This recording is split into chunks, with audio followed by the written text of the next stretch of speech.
Você já ficou rolando as redes sociais e se perguntou como aquele cara do ensino médio está postando fotos de férias nas Maldivas enquanto você comemora porque sua conta corrente finalmente chegou a 4 dígitos? Ou talvez você já tenha ouvido alguém falar sobre topo de 1% e se perguntou se você sequer se encaixaria no topo dos 90%. Pois hoje nós vamos puxar a cortina e mostrar o que realmente significa ser rico no Brasil, e eu garanto que alguns desses números vão te surpreender. Meu nome é PH, e eu passo tempo demais analisando estatísticas de riqueza, para que você não precise fazer isso. Se você tem curiosidade para saber onde realmente está na escada financeira, e quer entender o que separa os ricos de todo o resto, não se esqueça de se inscrever no canal e deixar o like se este vídeo acabar sendo útil para você. Aqui vai algo que pode explodir sua mente logo de cara. Quando a maioria das pessoas pensa em ser rica, imagina jatinhos particulares, várias mansões e dinheiro suficiente para comprar um pequeno país. Mas a realidade é que estar entre os 10% mais ricos dos brasileiros em patrimônio líquido exige muito menos dinheiro do que a maioria imagina. Na verdade, você pode estar mais perto disso do que pensa, ou pode descobrir que aquilo que você considerava riqueza é, na verdade, apenas o começo. Antes de entrarmos nos números específicos que definem cada nível de riqueza, deixa eu te perguntar uma coisa. Quando você imagina uma pessoa rica, o que vem à sua mente? Alguém dirigindo uma Ferrari e usando um Rolex, ou alguém que tem a liberdade de nunca mais se preocupar com dinheiro? Porque aqui está a parte que vai mudar completamente a forma como você enxerga a riqueza.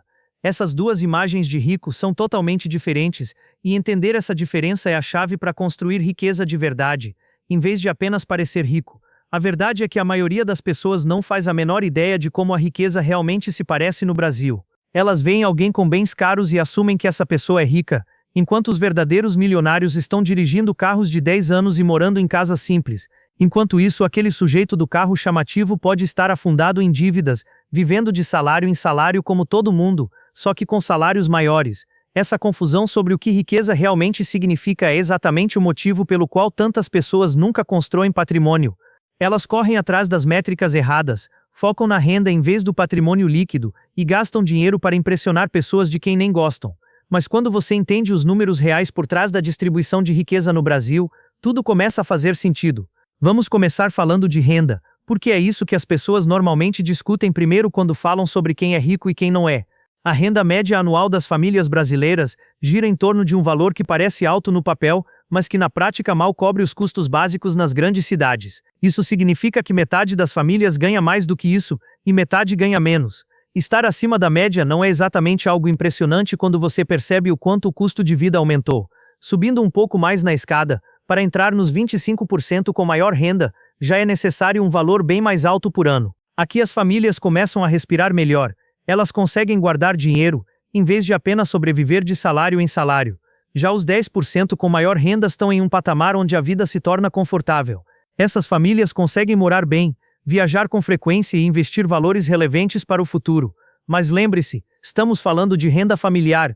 Duas pessoas ganhando bem juntas podem facilmente entrar nessa faixa, mesmo que individualmente não pareçam tão ricas assim. E mais importante ainda, renda alta não é sinônimo de riqueza. Você pode ganhar muito dinheiro e ainda assim estar quebrado se gastar mais do que ganha.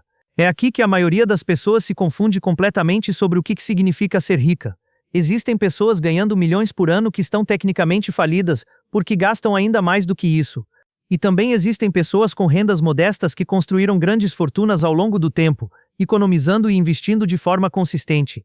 É por isso que o patrimônio líquido conta uma história muito mais precisa sobre quem realmente é rico e quem só finge ser.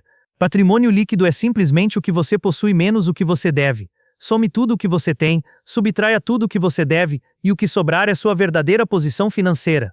O patrimônio médio das famílias brasileiras ainda está muito abaixo do que a maioria imagina como riqueza. Para entrar no topo de 50% em patrimônio, basta ter um pouco mais do que a média. Não é algo impressionante, mas já coloca você à frente de metade do país. O topo de 25% já representa segurança financeira real. Essas famílias normalmente têm casa própria, investimentos e conseguem enfrentar imprevistos sem quebrar. Entrar no topo de 10% exige um patrimônio realmente significativo. Aqui estamos falando de riqueza de verdade. Essas famílias têm múltiplos investimentos, muitas vezes imóveis alugados, e dinheiro que começa a trabalhar para elas. O topo de 5% dá um salto enorme em relação ao topo de 10%. Nesse nível, a riqueza pode atravessar gerações se for bem administrada. E o topo de 1% vive em um universo completamente diferente. A diferença entre os 10% e os 1% não é apenas um degrau acima, é outra dimensão de riqueza. Mas o que torna esses números ainda mais interessantes é que essa progressão não é linear. Cada salto exige estratégias, mentalidades e decisões completamente diferentes. É aqui que o entendimento da maioria das pessoas sobre dinheiro simplesmente desmorona. Elas acham que subir de nível é só ganhar um pouco mais, mas na realidade cada fase exige uma forma totalmente diferente de pensar sobre dinheiro.